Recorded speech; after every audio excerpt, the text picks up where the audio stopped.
नमस्कार दोस्तों, मैं विजय तिवारी। आज की क्लास में जो हम चर्चा करने वाले हैं वो करने वाले हैं सब्जेक्ट कोड BHIC 103 की, और चैप्टर होगा हमारा तीसरा। चैप्टर का नाम है दक्कन और तमिलनाम में आरंभिक राज्य निर्माण।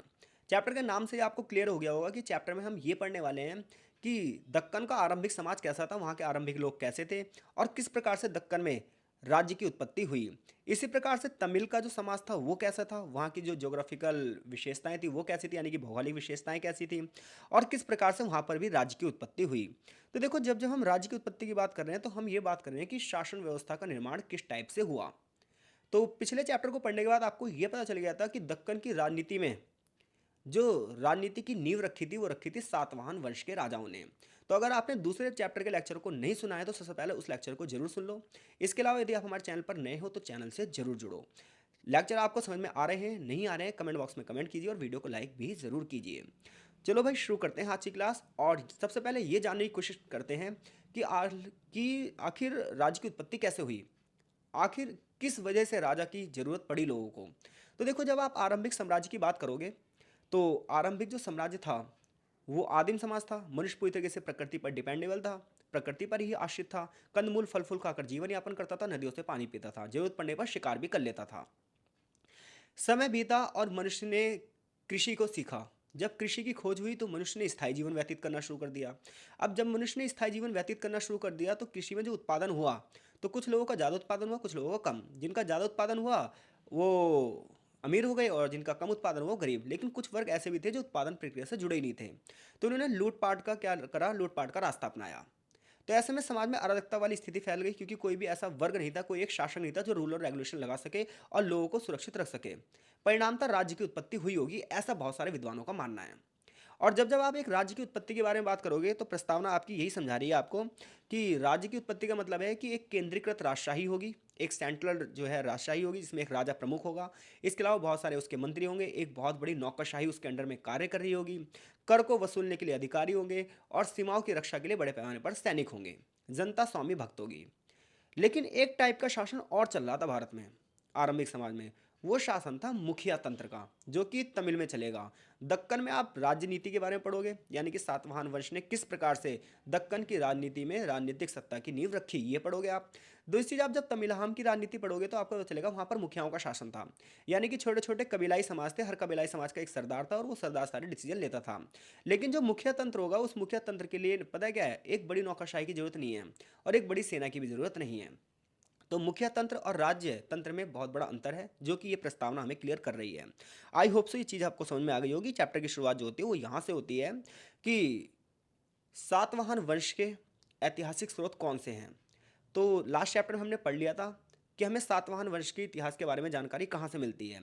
तो आप सभी को पता है, सातवाहन वंश के राजाओं को आंध्र राजाओं के नाम से भी जाना जाता है। और इनके बारे में जानकारी आपको एक तो पुराणों से पता चलती है, एक शिलालेखों से पता चलती है, एक अभिलेखों से पता चलती है। इसके साथ साथ सातवाहन वंश के लोगों ने बहुत बड़ी मात्रा में सिक्कों को जारी किया था। चांदी के सिक्के थे, तांबे के सिक्के थे, इसके अलावा शीशे के सिक्के थे, मिश्रित धातु के सिक्के थे।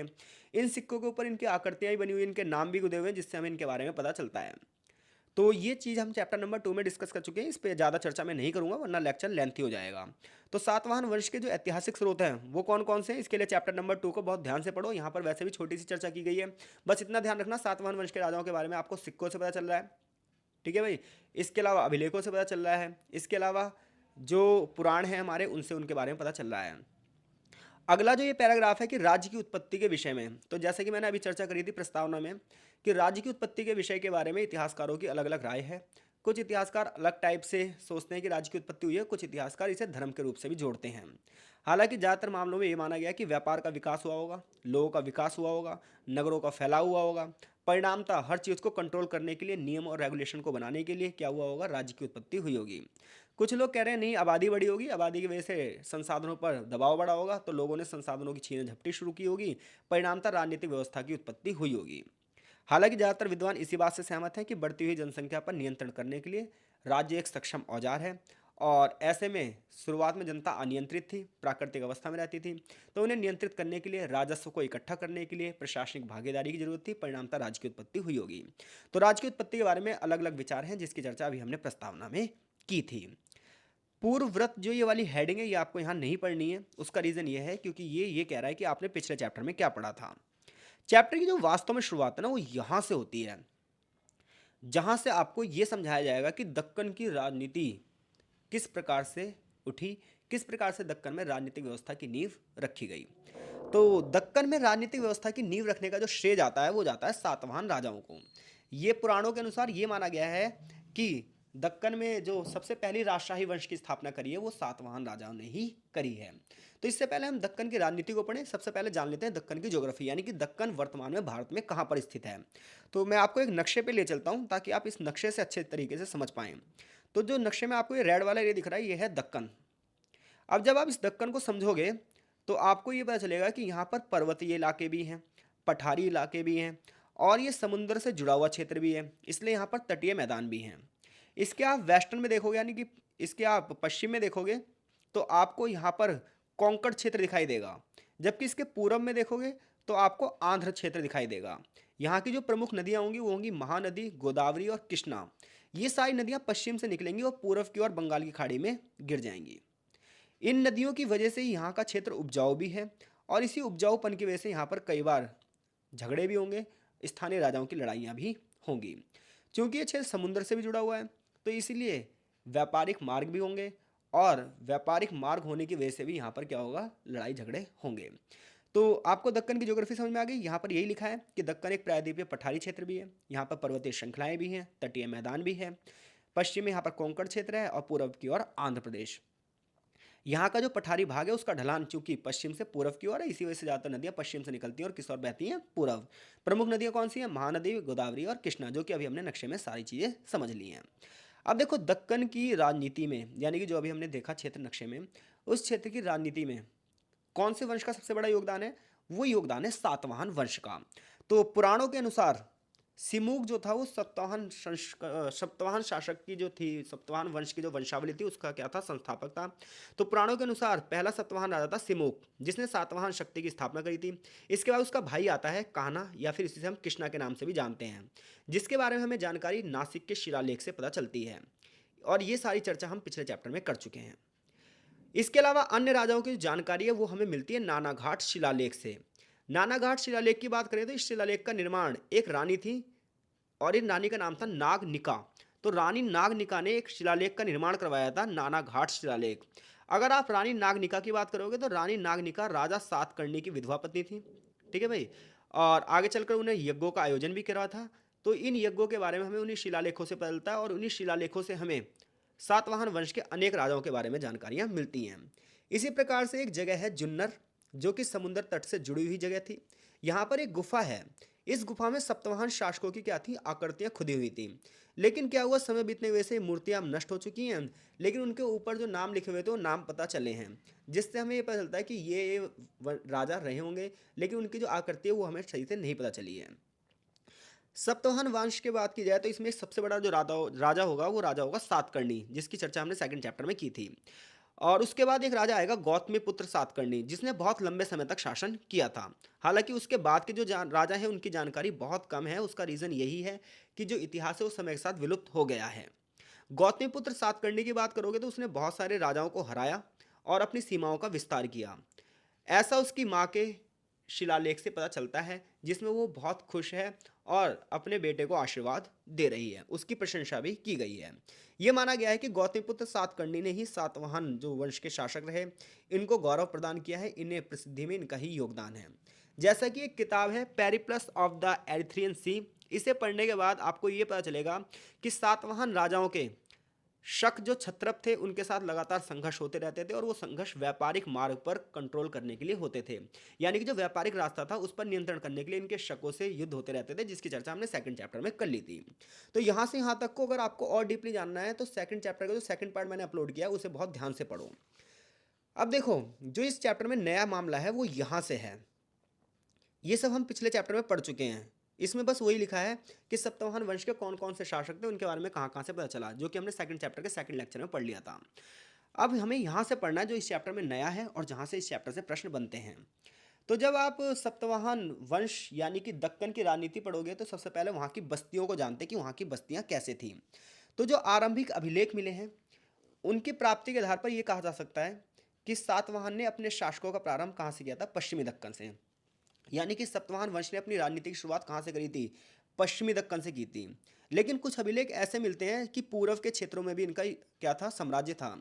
तो कुछ लोग कहते हैं कि इन्होंने पूर्व से अपने वंश की स्थापना करी थी, जबकि कुछ लोग कहते हैं इन्होंने पश्चिम से। खैर कुछ भी हो, पूर्व से लेकर पश्चिम तक इनका पूरा का पूरा कंट्रोल था। कहाँ पर? दक्कन की राजनीति में, जो कि अभी हमने नक्शे में देखा था। अच्छा, ये सब चीज़ आपको पता कहाँ चल रही है? तो ये सब चीज़ आपको पता चल रही है नासिक के अभिलेख से। यानी कि एक नासिक में अभिलेख मिला है जो कि महाराष्ट्र में है। इसमें यह पता चलता है कि इन्होंने अपना शासन पश्चिम से शुरू हुआ होगा, लेकिन इन्होंने अपना फैलाव पूर्व तक किया। इसके अलावा अगर यहाँ के समाज की बात करोगे, तो यहाँ के समाज जैसे आज आधुनिक डिस्ट्रिक्ट होते हैं, वैसे उस समय भी जिलों में विभाजित थे, लेकिन जिलों को आहार नाम से जाना जाता था।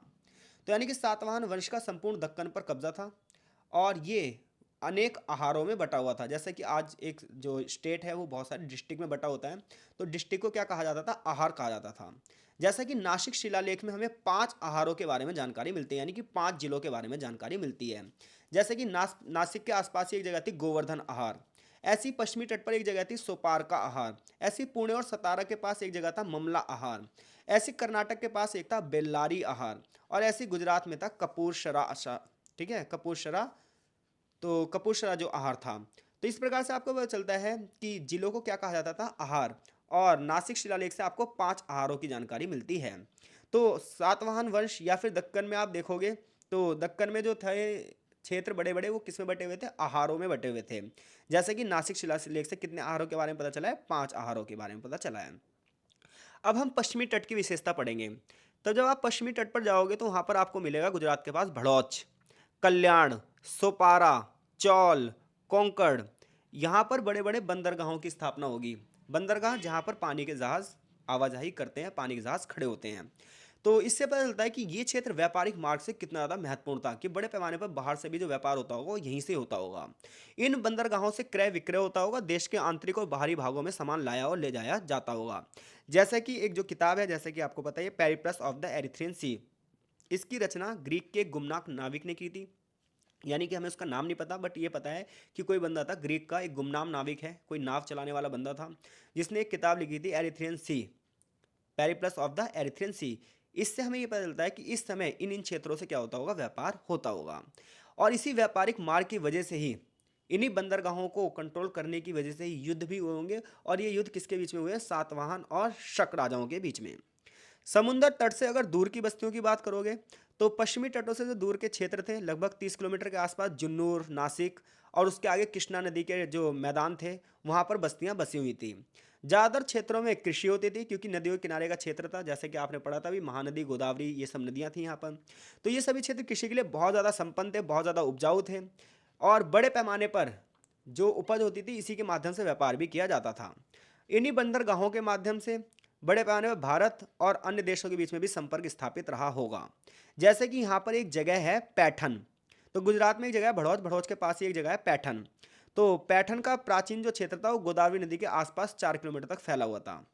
और जब इस स्थल की खुदाई की गई तो यहाँ से बहुत सारी वस्तुएं मिली, जैसे सिक्के मिले, सांचे मिले, पक्की हुई मिट्टी के अवशेष मिले और बहुत सारे बर्तन मिले हैं।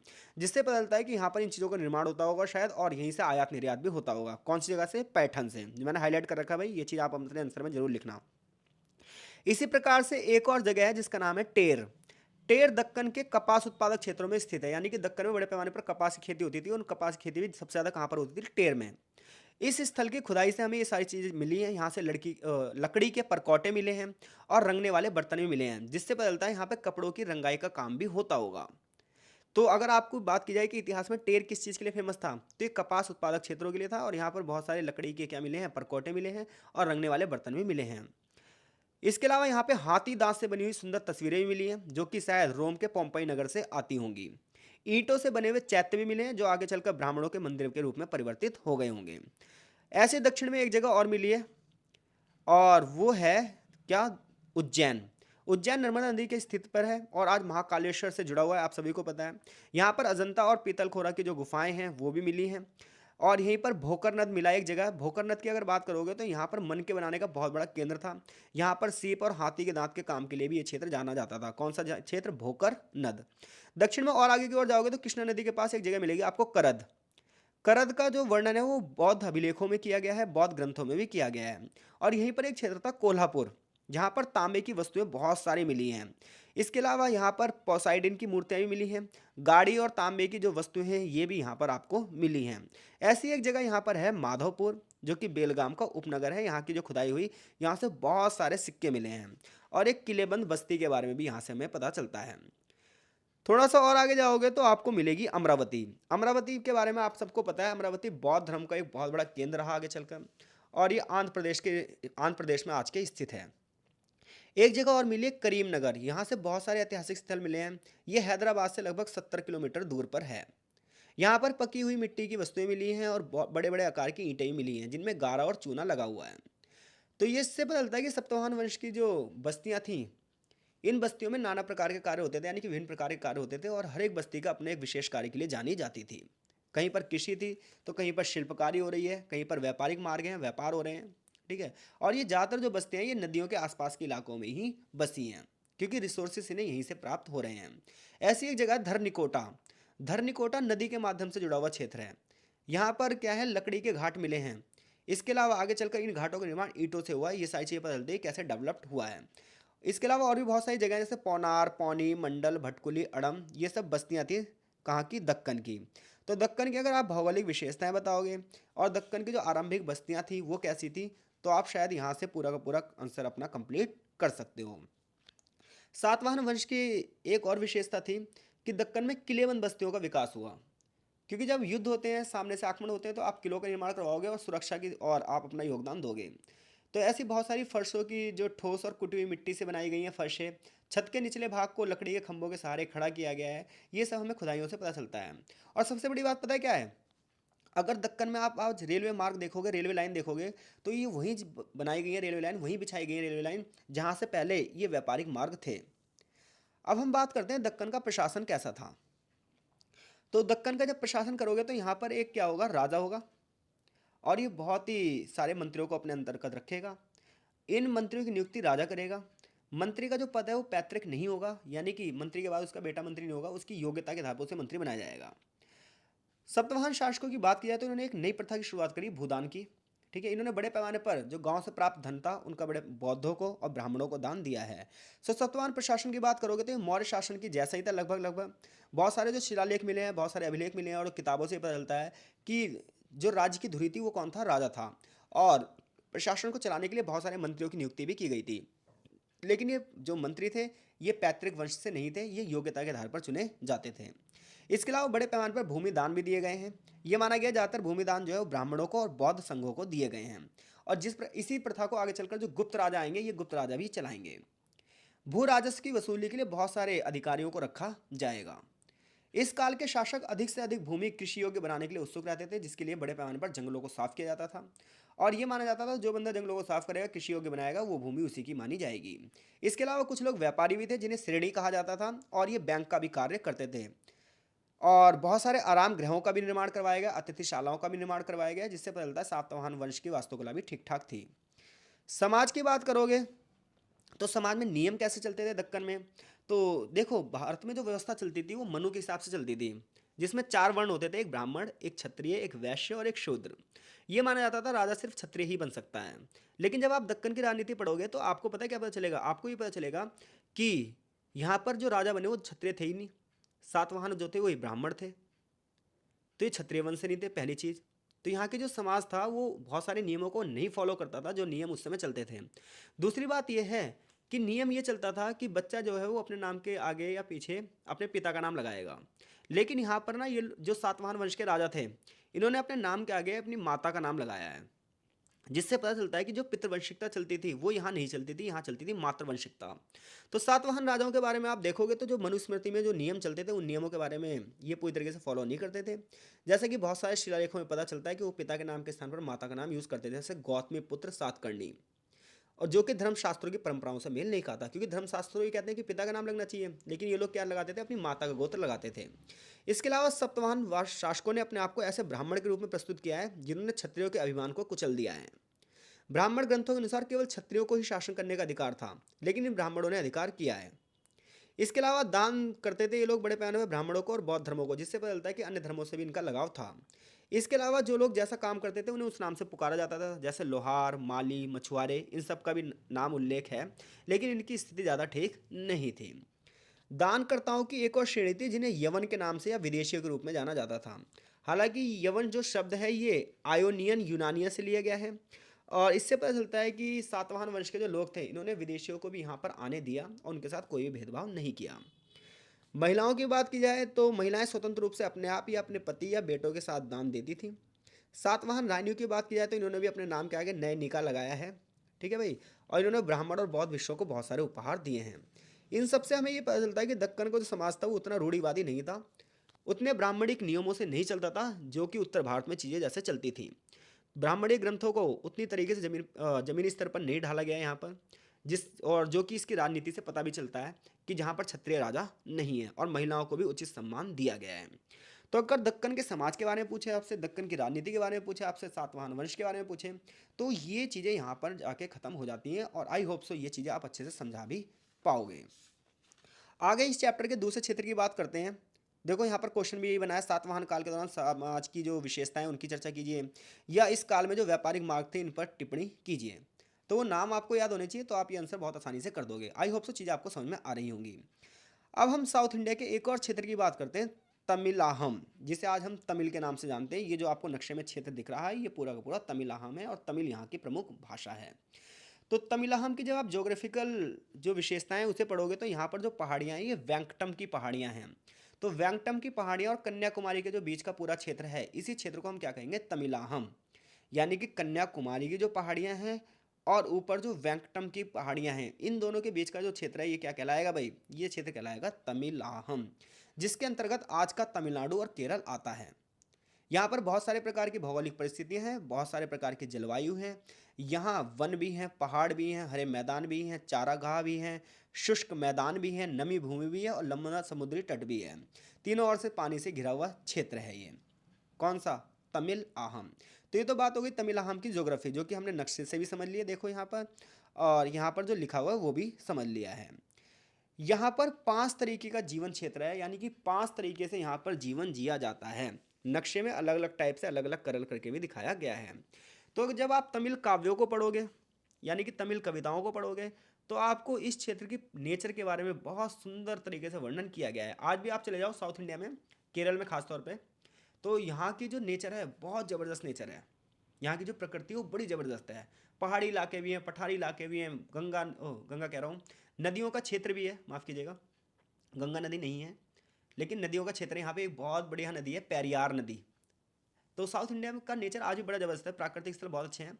तो प्राचीन तमिल काव्यों में बड़े पैमाने पर यहाँ की प्राकृतिक सुंदरता का वर्णन किया गया है, और ये माना गया है कि ये क्षेत्र ना 5 भौगोलिक क्षेत्रों में बटा हुआ था, और इन 5 भौगोलिक क्षेत्रों को बोला जाता था आइन तिने। क्या कहा जाता था, आइन तिने। तमिलहम में इन्हें 5 तिने भी कहा जाता है। क्या कहा जाता है, 5 तिने। 5 तिने मतलब 5 अलग अलग क्षेत्र होंगे, जिनमें से एक क्षेत्र होगा कुरुंजी। कुरुंजी का मतलब होगा जो क्षेत्र पहाड़ी होंगे वो क्या कहलाएंगे, कुरुंजी कहलाएंगे। ये नाम ध्यान रखना, अगले चैप्टर में भी काम आएंगे। तो देखो कितने तिने हैं, 5 तिने हैं। 5 तिनों में पहला कौन सा है, कुरुंजी। कुरुंजी का मतलब पहाड़ी क्षेत्र। दूसरा होगा पालय। पालय कौन सा क्षेत्र होगा, जो शुष्क है, जहाँ पर कम बारिश होती है। तीसरी जगह होगी मुल्लय। मुल्लय कौन सा क्षेत्र होगा, चारागाह क्षेत्र होगा। चौथा कौन सा होगा, मरुदम। मरुदम कौन सा क्षेत्र होगा, नम भूमि। और नेदल। नेदल कौन सा होगा, समुद्री तट। तो इन 5 क्षेत्रों का समाज कैसा था, इसी चीज़ की आगे चर्चा की गई है, तो बहुत ध्यान से आप समझेंगे। तो आपको ये पता चल गया तमिलहम कहाँ पर है। तो वेंकटम पहाड़ी और कन्याकुमारी के बीच के क्षेत्र को क्या कहा जाता है, तमिलहम। ये क्षेत्र कितने भागों में बटा है, 5, जिसे क्या कहते हैं, तिने। 5 तिने। 5 तिनों में कौन सी है, कुरुंजी, पाले, मुल्लई, मर्दम, नेदल। कुरुंजी का मतलब क्या है, पहाड़ी वन क्षेत्र। पाले का मतलब क्या है, शुष्क प्रदेश। मुल्लई का मतलब क्या है, चारागाह क्षेत्र। और मर्दम का मतलब क्या है, नम भूमि। नेदल का मतलब क्या है, समुद्री तट। ठीक है भाई। अब देखो कुछ प्रदेश ऐसे भी थे जहां पर कई और तिने थी, कई और चीजें थी। हर तिने के लोग जो है वो अलग अलग तरीके से जीवन यापन करते थे। लाइक डैट कुरुंजी के लोगों की बात करोगे, कुरुंजी मतलब पहाड़ी वन वाला, तो कुरुंजी के लोगों की बात करोगे तो यहाँ के लोग शिकार करते थे, फल फूल इकट्ठा करके अपनी ज़िंदगी बसर करते थे। पालय के लोगों की बात करोगे तो यहाँ की भूमि सूखी थी, शुष्क भूमि थी, तो ये फसल नहीं उगा पाते थे, तो यहाँ के लोग जानवरों को चुरा लेते थे, दूसरों के लोगों को लूट पाट करके अपना भरण पोषण करते थे।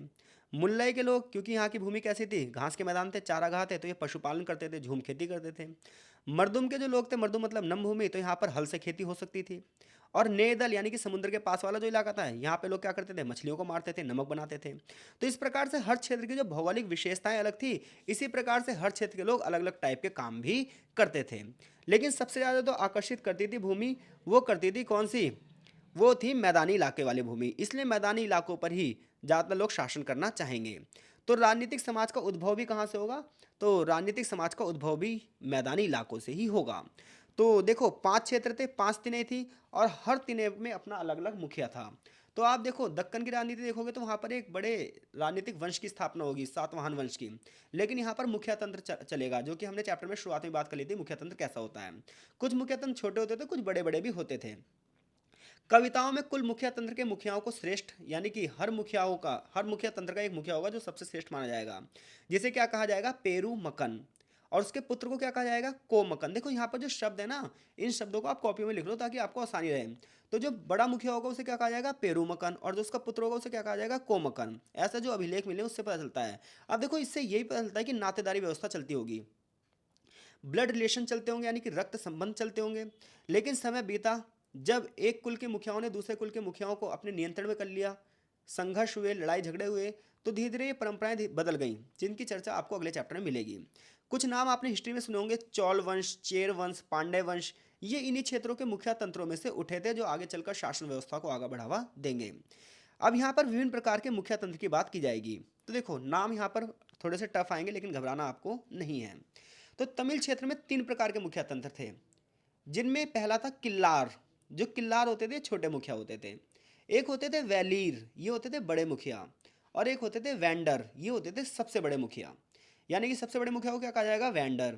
जो उससे बड़े छोटे मुखिया होंगे उन्हें कहा जाएगा वैलूर, और सबसे छोटे मुखिया होंगे उन्हें क्या कहा जाएगा, किल्लार। किल्लार छोटे गांवों के मुखिया होते थे, और छोटे गांवों को क्या कहा जाता था, उर। और यहाँ पर ब्लड रिलेशन चलता था, यानी कि रक्त संबंध चलता था। बहुत सारी कविताएं जब आप पढ़ोगे तमिल की तो आपको पता चलेगा सबसे ज़्यादा किल्लारों का उल्लेख किया गया है। और किल्लार कौन थे, छोटे मुखिया थे। उनके आगे उनके अपने गांव का नाम जुड़ा होता था, जैसे कि अणकंटोर किल्लार, यानी कहाँ का मुखिया है ये, अणकंटोर का, यानी जैसे जगह के नाम से उस बंदे को जाना जाता था। किल्लारों को बड़े मुखियातन जैसे चोर, चेल, पांडे, इन सब के सैनिक अभियान में अपनी सेवा देनी पड़ती थी। यानी कि जो छोटे छोटे मुखिया होते थे, इन्हें बड़े बड़े मुखियाओं को सैनिक सेवा भी देनी पड़ती थी। इसके अलावा बड़े पैमाने पर जो बड़े बड़े मुखिया होते थे, इस सैनिक सेवा के बदले में उन्हें गांव दान में दे देते थे। जो गांव जीते जाते थे वो गांव दान में दे दिए जाते थे। छोटे छोटे जो मुखिया होते थे मैदानी इलाकों पे भी कंट्रोल करते थे। इसी प्रकार से जो वैलीर हैं, यानी कि जो मध्य वर्गीय जो मुखिया है, ये पहाड़ी क्षेत्रों पे कंट्रोल करेगा, मैदानी क्षेत्रों पे कंट्रोल करेगा। और इन क्षेत्रों में लोग शिकार करेंगे। जैसे कि बहुत सारे नाम मिले हैं, वैडर कोमान। तो वैडर वैलिर कौन थे, वैडर तो बड़े मुखिया थे, और वैलिर कौन थे, बीच वाले जो मुखिया थे। तो इसकी चर्चा यहाँ पर की गई है। ज़्यादातर जगह पर वैलिर का वर्चस्व था, वैलिर मतलब जो बड़े मुखिया थे। इस काल में मुखिया तंत्रों के आसपास वेंकट मल्ले, यानी कि वेंकटम की जो पहाड़ियाँ हैं, नाजिम मल्ले जो आज का त्रावणकोर का इलाका है, परमपुरलाई, ये सब क्षेत्रों के नाम हैं। बड़े मुखिया की तंत्रों की श्रेणी में जो नाम आएंगे वंशों के, वो आएंगे कौन से, चेर, चोल, पांडे, ये आपको वहाँ पर दिखाई देंगे। तो बड़े वाले मुखियाओं में चोल होंगे, चेर होंगे, पांडे होंगे, प्रमुख राजघराने होंगे। इन्हें मूवेंदर के नाम से भी जाना जाएगा। यानी कि जो बड़े बड़े राजा होंगे इन्हें किस नाम से जाना जाएगा, मूवेंदर के नाम से जाना जाएगा। इन राजघरानों का बड़े हिस्सों पर कंट्रोल होगा। जैसे कि चेर राजाओं का नियंत्रण पश्चिमी घाट पर था, जहां पर पहले कुरिंजों का शासन था। इसी प्रकार से चोलों का जो शासन था वो कावेरी क्षेत्र की पहाड़ियों पर था। पांडे का जो शासन था वो दक्षिण मध्य समुद्री इलाकों पर था, जिनकी चर्चा आगे चैप्टर में बहुत ज़्यादा खुलकर की जाएगी। इसके अलावा इनके अधीन बहुत सारे छोटे छोटे सरदार थे। तो अगर मुखिया तंत्र की आप विशेषता देखोगे तो यहाँ पर हर जलवायु के क्षेत्र के लोग अलग अलग टाइप से कार्य कर रहे हैं, पहली चीज़। दूसरी चीज़ यहाँ की सबसे बड़ी विशेषता क्या है, दूसरी चीज़ सबसे बड़ी जो विशेषता है वो ये है कि अलग अलग नामों से इन्हें पुकारा जाएगा। कुछ छोटे मुखिया होंगे जिन्हें किल्लार कहा जाएगा, बड़े मुखिया होंगे इन्हें वैलिर कहा जाएगा, और सबसे बड़े मुखिया होंगे इन्हें क्या कहा जाएगा, वैडर। और इसके अलावा जो बड़े बड़े राजघराने होंगे इन्हें मूवेंदर के नाम से जाना जाएगा। इसके अलावा देखो जिन इलाकों में वो नहीं पैदावार नहीं होती थी, मैदानी इलाके नहीं होते थे, यहाँ के लोग अपने लोगों की ज़रूरतों को पूरा करने के लिए क्या करते थे, लूटपाट भी करते थे। यहाँ के जो सरदार होते थे इनका काम यही था कि अपने समाज की सुरक्षा के लिए लूटपाट करें। यानी कि अपने समाज को खाना खिलाने के लिए, अपने समाज के अन्न की ज़रूरतों को पूरा करने के लिए, उनके रिसोर्सेज को पूरा करने के लिए वो लोग क्या करते थे, लूटपाट करते थे। जैसे कि बहुत सारे जो कविताएं हैं उनसे हमें पता चलता है कि जब कोई व्यक्ति आता था अपने सरदार के सामने और अपने दुख को कहता था, या फिर किस चीज़ की ज़रूरत के लिए कहता था, तो उसका सरदार क्या करता था, अपनी सेना को इकट्ठा करता था और दूसरे क्षेत्रों से जाके क्या कर देता था, फसलों को लूट लाता था, पशुओं को चुरा लाता था और अपने क्षेत्रों में लोगों को बांट देता था।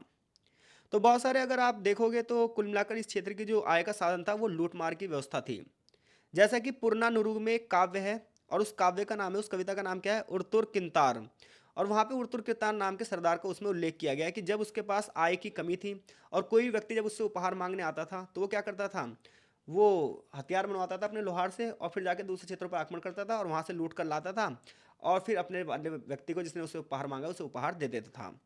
तो ऐसे बहुत सारे गीतों में हाथी, घोड़े, स्वर्ण, कमल, रथ, हीरे जवाहरात और मलमल के कपड़े, इन सब का उल्लेख किया गया कि ये सब चीज़ें लूट लूट कर लाके उपहार दी जाती थी।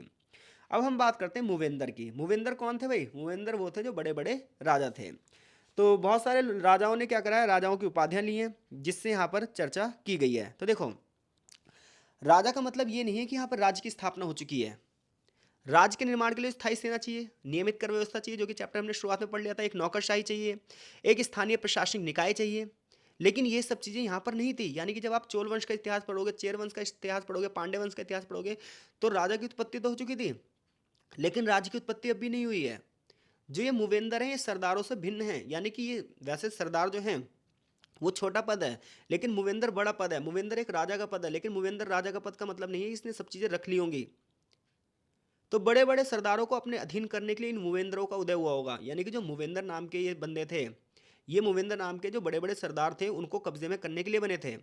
लेकिन जब आप चोल वंश का इतिहास पढ़ोगे, चेर वंश का इतिहास पढ़ोगे, पांड्य वंश का इतिहास पढ़ोगे, तो आपको पता चलेगा कि आगे चलकर राजनीतिक व्यवस्था किस प्रकार से आगे बढ़ी थी। अशोक के शिलालेखों में पढ़ोगे तो पता चलेगा आपको चोल वंश के बारे में, चेर के बारे में, पांड्यों के बारे में। तो देखो इस चैप्टर में वैसे थोड़ी थोड़ी चीज़ें बताई गई हैं।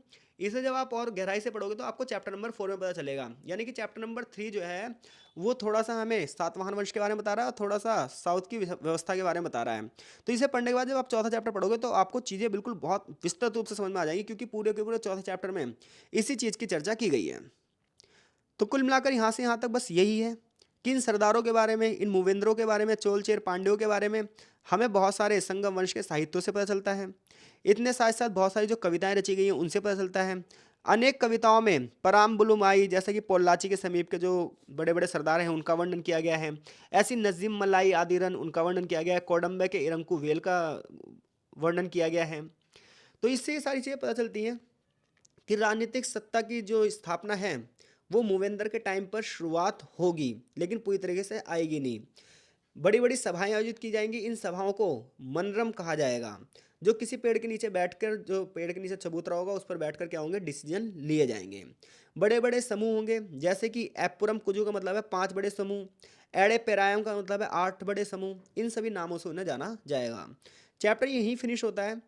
आपको बस इतना ध्यान रखना है कि जो तमिलहम की राजनीति है वो कहाँ से कहाँ तक, ये क्षेत्र कहाँ पे है, और जो ये नाम है ना, ये थोड़े थोड़े नोट्स बना लोगे तभी चीज़ें आपको याद होंगी, नहीं तो नहीं होंगी।